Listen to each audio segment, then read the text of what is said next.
DVTV, I'm Dave Taffet. I'm Israel Luna. Are you sure? And well, you can't really tell because I have this growth on my face because it was No Shave November. Oh. So do you not do it in November? I go 12 hours and I'm like this. So no. Yeah, I did it. My brothers and I do it, and my uncles every year. And now I kind of like it. I might keep it because I know it's December 1st. Mm-hmm. What do you think? It makes you look distinguished and older, but okay, that was my next question. Does it make me look older? I don't know. I might keep it for maybe another week, and then I'll shave it off. Okay. Yeah. Okay. So yeah, it's December 1st. Today's World AIDS Day. How did you spend it? I was at the Bush Library, and you? I don't know how that makes any sense whatsoever. Okay, Why would that so CURE, which is a Collin County-based AIDS education program. CURE stands for Community, Unity, Respect, and Education. Okay. They do a World AIDS Day event every year, and they usually do it at a nice venue up in Richardson, and brings in some of the AIDS organizations, brings in people from the community. They usually give out some awards, and Dallas Voice was being given an award this year. Oh. And they decided to do this year at the Bush Library. Now who decided that? I mean, the people who run CURE. And I had sworn I would never set foot inside that place, as I'm sure many people in our community have done. I'm one of them. So I kept saying to Roseanne, who runs the organization, "Damn you, Roseanne. I swore I would never set foot inside that place. Damn you, Roseanne." Is it just because it's a nice venue that they said, let's have it there? It has nothing to do with... You know, when it comes to Bush, the one thing he can't be criticized for is his AIDS policy. Okay. What did our current president do for World AIDS Day today? I don't know. What did he do? Nothing. Nothing? Yeah, he issued some kind of a statement about it, but he forgot to mention like gay people or people who have AIDS. You know, other than that, he was fully inclusive, as he always is. Gotcha. Yeah. Now, I did see, as I was scrolling through Facebook today, that there is a little bit of controversy because people say, yeah, he didn't mention gay people. Right. And I personally think that that's a good thing, because why does there have to be an association with, hey, gay, you have AIDS? And we've been trying to break that stereotype for so many years that I think it's great that they didn't mention us, because that gives mainstream America a little, I don't know, I guess a little knowledge that, hey, it doesn't discriminate. AIDS doesn't discriminate. Anyone can get it. Sure. And I'm fine with that. And who wants him to mention us anyway? Yeah. I mean, so I don't understand why the controversy. I guess still, gay people are the #1 group contracting AIDS. We need to get that message out to our community. You still got to play safe. PrEP is out there. There are ways to protect yourself. There are ways to, to protect your partner. Mm-hmm. So we do need to get that message out there. And I guess for that reason. But it wouldn't have been a genuine message of concern coming from Mr. Trump, I don't think. So I'm kind of with you that both the message that anybody can contract AIDS is a good message, and also not singling out particular groups, especially when he has such disdain for those groups. Yeah, so I think by accident he did a good thing. Now, why was I at the Bush Library? And why did I say that the Bush policy actually was a good policy? When Bush came into office, he started a program called the PEPFAR program, and I cannot for the life of me remember what PEPFAR stands for. But what it was to dedicate billions of dollars to provide drugs to people with HIV overseas. The program is still in effect. It's still going on, and the Bush administration actually spent more money on HIV than all previous administrations combined. Okay, I didn't know that. Yeah. That's good for us to know. And it is the one thing that we cannot criticize the Bush administration for, because, I mean, he took any Clinton policies and really put some money behind them. Was it partially timing? Sure. That was a time where it was just really being proven that drugs were... Sorry, this gnat is getting on my nerves. I'm watching it crawl around your mic. Yeah. That was the time where we saw that drugs were really starting to prolong people's lives. And we're talking about Bush Jr. Yeah. Yeah. Yeah, Got yeah, it. Okay. yeah. So more money than Reagan, who didn't mention the disease till the last year he was in office, his father, who was in office 4 years, and Clinton, who was in for 8 years. So we're talking about 20 years worth of not a whole lot going on, although there was research going on that led to these drugs during the Clinton administration. The Bush administration spent more money. It was billions of dollars. They went from about 2 million people around the world on AIDS drugs to 18 million while he was in office. So wouldn't their media people want to really push that, or did they? That we just, I see, because that would be something that I would remember if he was president, especially because of his anti-LGBT everything that he had, and the wanting to keep marriage between a man and a woman and making that big statement. And I remember making those decisions. Wouldn't they want to counter that by saying something like this? I think the strategy was, let's just sneak these billions of dollars into the budget and not make a big deal. You're right. It's a good thing that they did. Yeah. Why weren't they out there really talking about it? Yeah. After Bush went out of office, he hired somebody to run the PEPFAR program from the Bush Center here in Dallas. And the person he hired, or that he was talking to about hiring at first, he said, I think you have the wrong person. They said, no, we know exactly who you are and what you've done. He said, I'm a black gay man with an 18-year-old son. I'm a Democrat. I have never voted for a Republican. They said, yes, but your track record on treating people with AIDS is exactly what we're looking for. And they hired him, and he's still at SMU. He's not running the PEPFAR program anymore. Got it. Bush happens to have a great record when it comes to AIDS. And listen to me defending.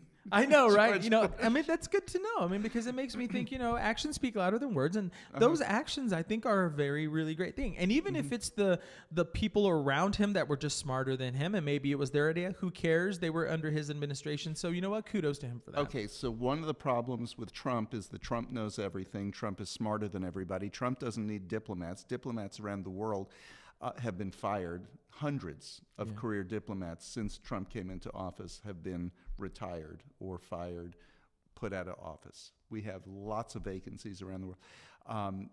Trump needs his son-in-law to do Middle East policy and half a dozen other things that, 10 people can't do. Right. The fact that Bush had people advising him on these things, that's a good thing. That's not a criticism of him. Absolutely. So. I mean, because as a filmmaker, what I do is when someone says, oh, wow, how do you know about all the camera stuff? It's like, I don't know anything about cameras. What you do is you surround yourself with people that are smarter than you, that know how to do these things that you can't do, and then they make you look that much better. And so that's kind of one what of the problems with Trump. He doesn't think there are people that are smarter than him. Yeah. He can't. He can't live with that somebody could know more on a certain topic than he does. Obama's energy secretary had a Nobel Prize in physics. Our energy secretary now is Rick Perry. Oh, my God. Can you say opposite? But he wears glasses, so that makes him smart. It makes him look smart. Yeah, makes him look smart now. Yeah. So last night, I was at the Bush Center. I walked in. Lightning did not strike. I expected it. Did your skin blister? I was expecting that. Once I got inside, skin blisters and monsters coming out of the wall. Yes. Mm-hmm. Didn't happen. No. Got inside, and I saw Janie Bush. Now, Janie said, okay, calm yourself down. Just think of this as my library. Oh, okay. Did that help? If you don't know Janie used to run Choice Incorporated. Yes, she ran an abortion clinic. So I thought that was an appropriate person to be with at the Bush Center. Yes, yes. Right, exactly. That makes a lot of sense. The reason that we were there was Dallas Voice won an award for our coverage of HIV over the years. Yay! Yeah. Enter Which was applause very here. nice. Yeah, that was very nice. Congratulations. Thank you. It's something that, we've covered since the beginning. I was reading some of our old coverage when it first started, when the epidemic first started. It just showed how we expected it to be. They'll do a little research, they'll find something, and we'll be fine in a year or two, and it didn't happen. That must be really fascinating to read up on, because I would love to see all of the archives just to know, just especially like from the first year or two, where everyone just knew nothing about it. And so scary. We were so naive here in Dallas. Of course, AIDS was on the East Coast and West Coast, and it wasn't going to get to Dallas. It just wasn't going to get to Texas. Yeah. Okay, AIDS is on the East Coast and West Coast, and it got to Houston, but it's not going to get to Dallas. Right. We were so naive. And then it got to Dallas. The first person who died of AIDS here in Dallas was at the end of 1984, so it hit us late because it was around the country by 1983. Okay. So our first death was in 1984, and it was the owner of one of the bars on Maple Avenue. Wow. It was a bar called Sundance, and it was in the space where the Brick used to be on Maple Avenue, so Old Parkland. So in a way, if you think about it, because of how it works and, affecting the immune system and everything, that means it was here, that was just the first death. That was so the first it was death. Already out and about and spreading. Yeah, but we had no tests. Right. First test came about 1985, so we had no tests for it. The only way you knew you were sick was you got sick. Yeah. And in most cases, scary. when people got sick, that was it. We need to take a break. This is Already? DVTV. Oh my Already. Wow. This is DVTV. I'm David. This is Israel. And we'll talk a little bit more about this, and we have lots of other topics coming up.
Welcome back to DVTV. I'm Dave Taffet, and this is Israel Luna. We were talking a little bit about World AIDS Day.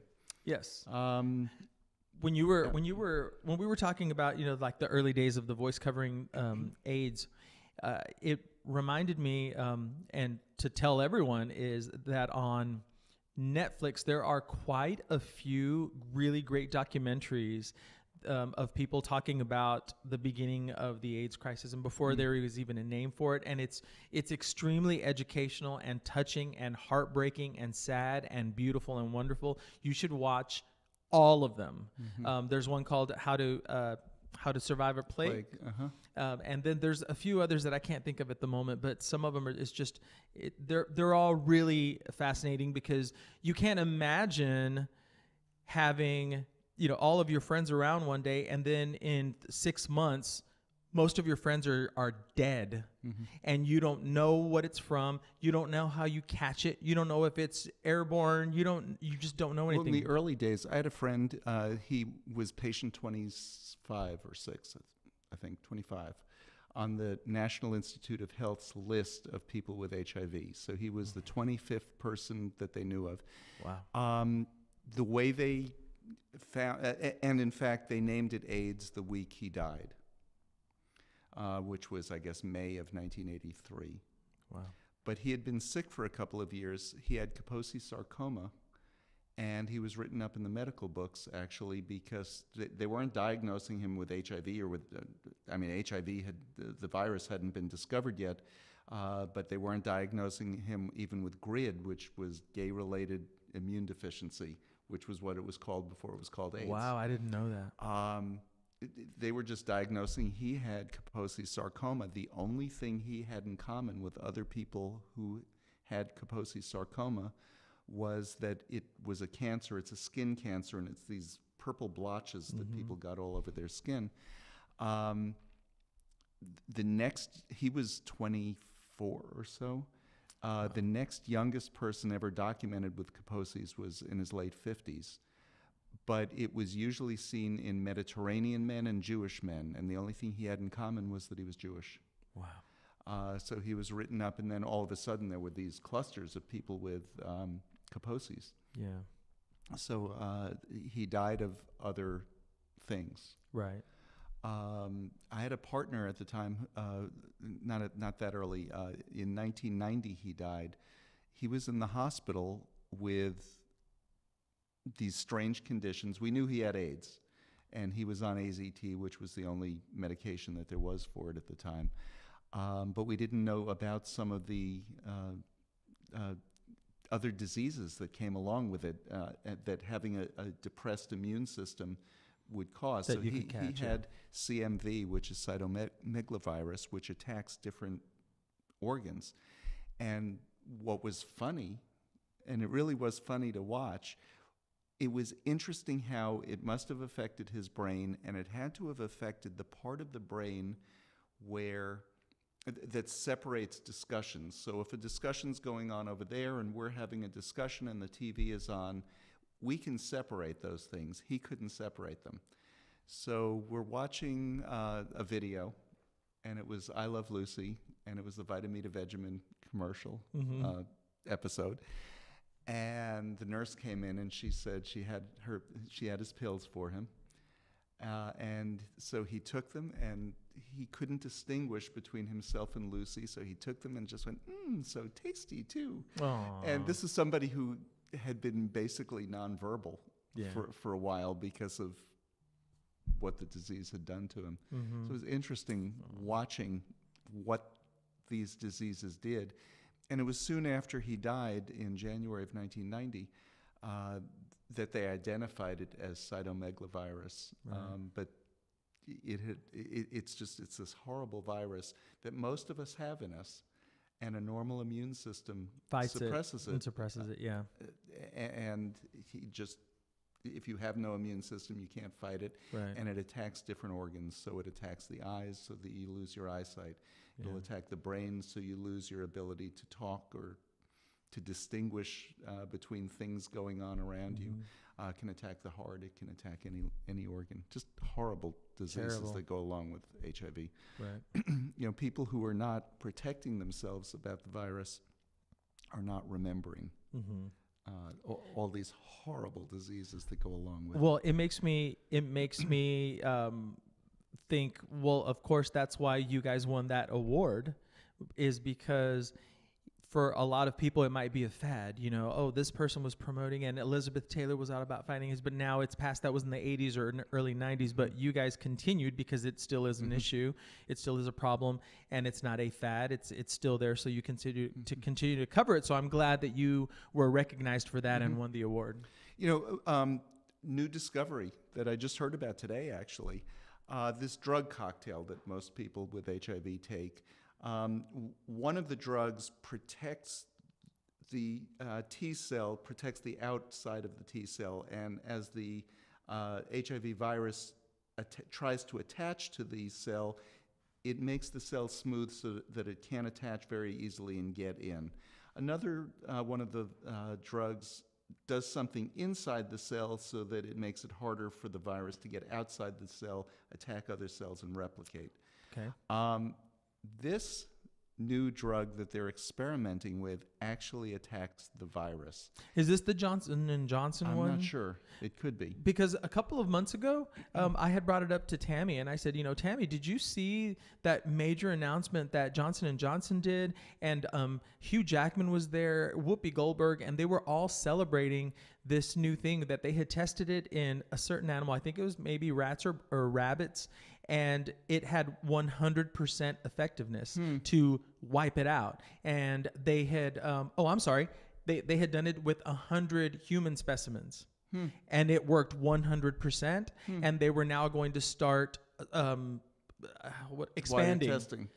Wider testing. Well, what this does is it seems to attack the virus not just in the bloodstream, because when you're testing as undetectable, it's your blood. If you were to stop taking these drugs, it gets back into your blood because the virus is hiding elsewhere in the body, and they weren't sure where it's hiding. And this drug seems to attack it where it's hiding. Yeah. So we're talking cure. Yeah. Yeah. It blows my mind to even think that. That would be wonderful. Imagine not having to take these drugs for the rest of your life. You can live a normal life on this drug cocktail or on Truvada, which combines several of the drugs. You can live your life with those. Imagine not having to live your life with those. It's like the end of Lifetime Companion. Is that what it's called? Long-time Companion. Where at the very end, everyone is celebrating by running on the beach. I met the filmmaker of that film. Really? And you know how that film, it just seems to kind of end. The story is going and it just kind of stops, and then you get to this end celebration. Do you know why he did it that way? No. He ran out of money. Ah! Interesting. Yeah. So it was still a great movie. It he was still a great. He had enough of it done, but there was a chunk there that was never made. Huh. Yeah. So, ever have that problem? No. Oh, of course not. No. A lack of money to shoot a film? No, I've never discovered that before. Well, that's good that you've never run into it, because people just throw money at you. I'm just that lucky. That lucky. Yeah. One other good thing happening today, over the summer, Abounding Prosperity, which is the South Dallas AIDS organization, somebody torched their building. Oh. And never caught who it was, but it was obviously arson. They were right across from Peabody Clinic.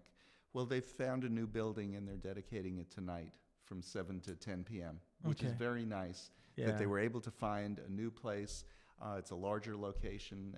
They can provide more services. The only thing that was real convenient about it being right across from Peabody, you get diagnosed, and you're panicking. And they could take you by the hand across to Peabody Clinic, introduce you to a doctor, and say he's going to take care of you. Yeah. And together they can explain, there are drugs that can control this disease now. Wow. So it's a few blocks away, so they'll drive over now.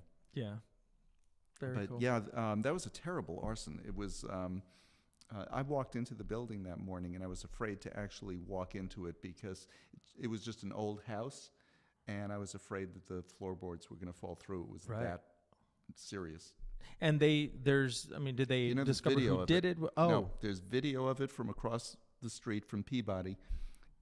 The video wasn't clear enough to get the license plate number, but it saw a man walking through, pouring gasoline on the building. Wow. Yeah. It was arson. There was no question. Wow. So, yeah. It just makes me think, what would make someone want to do that? And then, of course, but when you see things that people do, there's just like, no, you'll drive yourself crazy trying to figure it out. Right. Police were just driving themselves crazy trying to figure out who is this person. Yeah. But, what was the motive? Anti-AIDS, anti-gay, anti-black, right. Anti-everybody. So when Well, when somebody hates, they just hate. Yeah, it's So, true. And hopefully, with the little bit of footage that they have, as clear or not clear as it is, hopefully they'll put that out there, get it on social media. People recognize it, and then something happens. I don't know. or something else, or he does something else because somebody who hates, it wasn't this one organization that he hated. He'll do something similar, and they'll be able to pin him to this as well. So hopefully, but anyway, so that's World AIDS Day in a nutshell. I believe people are gathering at the monument sometime on Cedar Springs at Oaklawn, sometime early evening, like 7-ish, 6-ish, 7-ish, 8-ish. I'm not sure what time. I'll try to get over there, but I'm going down to Abounding Prosperity's opening because good for them for recovering that way. Yeah, so that's really nice. Yeah. Anyway, that's our transgender coverage. However, all kinds of sexual harassment. Oh yeah, wait, transgender coverage. Our World AIDS Day World coverage. AIDS Day coverage. World AIDS Day coverage. A trans woman was murdered in Oklahoma City this week. We'll talk a little bit about that. I know. And we're beeping. We'll be back with more right after this. Another murder? Yeah.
Welcome back to DVTV.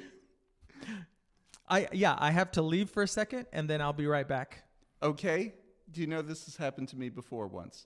I had, there were 3 of us doing a TV show. The 2 others were arguing with each other, and they walked off the show. We're in the middle of the show. Everybody's panicking. I said, "Don't worry about it, guys. I got it." And I came back on and I said, welcome back to whatever the name of the show was. Welcome back. Chris Ann and Jack are on assignment. And Oh my God. I'm leaving because I'm mad. He said terrible things during break. No, I'm just kidding. No, but I'll be back. Give me just like 5 minutes. But you can continue the show if you need. I'll just continue the show. I'm just going to talk a little bit about, I'll wait for you for transgender murder. I will talk about some of the elections. Oh, okay. I'll be right back. We have a bunch of LGBT people who are running for office coming up, and it's exciting. In North Texas, it's exciting. Now, in the legislature, we have 2 lesbians who are already elected. We have Mary Gonzalez. She represents El Paso, and when she was first elected, she was elected as pansexual. And it was funny. I was talking to a right-wing legislator, and the right-wing legislator was very uncomfortable. I mentioned her being a lesbian. Very uncomfortable. He said, no, she's pansexual. And so for some reason, pansexual was okay, but lesbian just wasn't to him. A couple of years later, Celia Israel went into the legislature. Celia represents Austin. And they've been doing a great job pushing through legislation. Actually, other people proposing LGBT positive legislation. They've been pushing it, though, behind them. But we have a couple of others that are just real interesting. Jeffrey Payne, who owns the Dallas Eagle, and a number of other businesses, has announced already and is going down to Austin, I believe, on Monday to file his registration to run for governor. Now, Jeffrey, it's interesting how media has been covering him. Media has been covering him, referring to him as Dallas businessman Jeffrey Payne. I expected them to be referring to him as Dallas gay bar owner Jeffrey Payne in order to marginalize him, but they haven't. They've followed our lead, and we've just been calling him Dallas business owner, and that's great. But the other one that there was kind of a screw-up on her announcement this week was Lupe Valdez.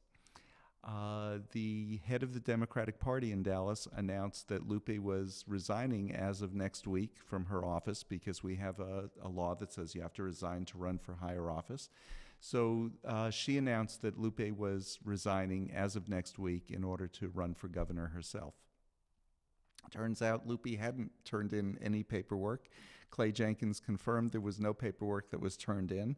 And all news media in Dallas that picked up this story from the head of the Democratic Party in Dallas, we kind of had our heads handed to us this week. The only one who caught it, because they were able to get through to her, none of the rest of us were able to get through, was the Texas Tribune, which is a statewide online newspaper. They do great coverage. Lupe, we're still expecting to jump into the race. There are 2 more weeks to file. And if you file, the early voting starts like mid-February, and the actual primary day is the first week of March, I believe. I don't have the exact dates on me. That'll be an exciting race because Lupe won by increasing margins in each of her 4 races for Dallas County Sheriff. Lupe has this ability.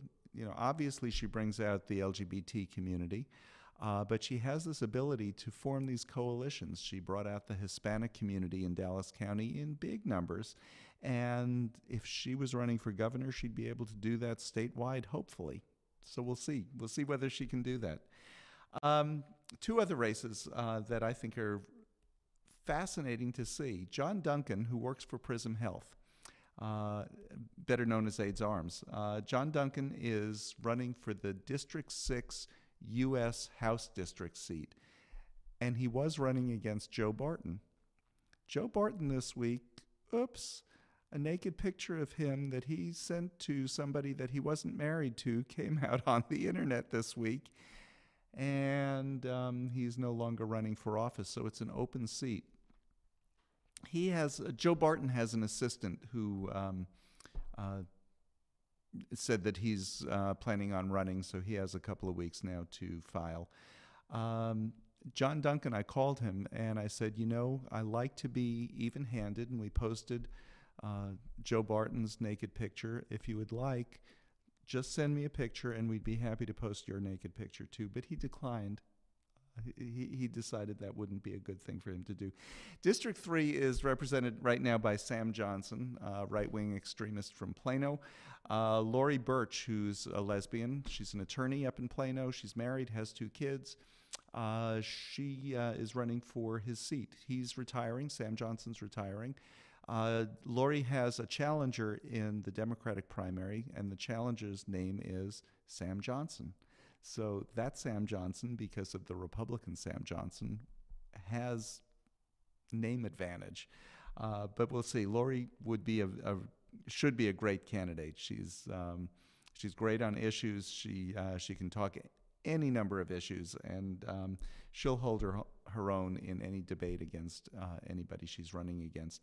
The other thing is that district that she's in covers the Legacy area of Plano. And the Legacy area has a whole bunch of new Democrats that just moved in with Toyota, who moved from one of the most liberal counties in California to one of the most conservative counties in Dallas, or in Texas. And they weren't real happy, a lot of them, about that move. So we have a number of people moving in from Connecticut, with Liberty Mutual opening up in Legacy in January.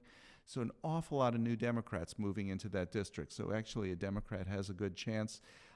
Sam Johnson never won by huge margins when he had an opponent. He ran unopposed a number of times, but Lori has a good chance if she can raise the money, and that's always the thing about somebody running for Congress. If they can raise the money, and if they can, and if she wins the primary. 3 other races to watch. These are for the Texas House of Representatives. And like I said, Celia Israel, Mary Gonzalez are already in the Texas House of Representatives. There are 150 seats. If these 3 win, that'll bring it up to 5 out of 150 who are LGBT. Finn Jones is filing to run in the House District 94 race. That would be against Tony Tinderholt. Tony Tinderholt is a family values Republican, and we did a story on him several years ago about him attending a Playboy party with his 5th wife. So good family values Republican. Finn is transgender and has been active with Stonewall Democrats for years. Jessica Gonzalez used to be a treasurer of Stonewall Democrats. She is challenging incumbent Roberto Alonso, who is a Democrat. So her big race will be in the primary, and that will be her challenge. She only has a few months till the middle of February to convince people and to get her name out there to vote for her. Roberto Alonso's sister was on the Dallas City Council running for her 4th term, and Omar Narvaez was able to overcome her incumbency and won that race. I think that's what inspired Jessica to run against Roberto. And the third one, and this is the race that I think is, of the 3 of them, if I had to say one of them is the one that really should win, Julie Johnson is running in House District 115. That district is northeast Dallas County, so it's Colleyville and part of Irving and Addison, and it's a northwest corner, rather, of Dallas County. She's running against an incumbent. His name is Matt Rinaldi, and he is the author of the bathroom bill. That's one of the things that inspired her to run. People in that area are pro-public education. If you think of the school districts there, you have the Carrollton Farmers Branch School District, you have the Colleyville School District. They are good public school districts, and people there care about their schools. Matt Rinaldi is for vouchers. He is not for public education. So Julie is a great fundraiser. With some of the others, I'm worried about whether or not they're going to be able to raise money. But Julie is a great fundraiser. She raised about $1 million for Hillary Clinton. She's raised over $20 million in her fundraising political career for a variety of candidates. I gave her a phone number of somebody who said that they were considering backing her. She said, "Oh, give me the phone number." I found his cell phone number. She said, "Great, I'll give him a call right now," and she got his backing. So good candidate, but the interesting ones, it'll be interesting to see the top of the ticket, and that's going to make a big difference when it comes next November. We have Beto O'Rourke, who is a congressman from El Paso, who's going to head the ticket for the Senate, running against Ted Cruz. But if Lupe does not jump into the race, we don't have anybody else with a big name. We have some people who might be able to raise some good money, but nobody with a big name able to jump in and attract voters. Lupe, like I said, could do a great job in attracting the Hispanic vote. Jeffrey, when you talk to him, and if he can get his message out, he's a good, solid candidate. Business owner, good, solid head on his shoulders. And for all of those, I hate to put Jeffrey in the category of Trump Republicans, but if Jeffrey ran, you'd have the business person, the successful business person that Trump supporters said that they were looking for and obviously didn't get in Donald Trump. Anyway, we're coming up on the end of this segment. We'll be back with more, and Israel should be back with us next segment.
and we have another minute left. Other news that I was going to bring up today: Michael Flynn has pleaded guilty to one charge. Apparently, according to the New York Times, they have a number of other charges to bring up against him, and will if he doesn't cooperate. According to, again, the New York Times, impeachment is more likely. That's a quote from the Times. Lots of sexual harassment that we didn't get to today. Matt Lauer, gone from the Today Show. From Charlie Rose, gone from the CBS Morning News. I guess next week is ABC's morning shows, Good Morning America's turn. Although they're all gay, aren't they?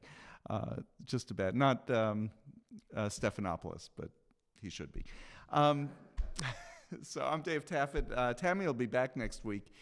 She was trying a new medication that should give her more energy and make her start feeling a little bit better. But she was starting a new medication today, which is why she couldn't be here. She was meeting with a nurse who was showing her how to take it, and we wish her the best. So for all of us here at DVTV, we'll see you next week.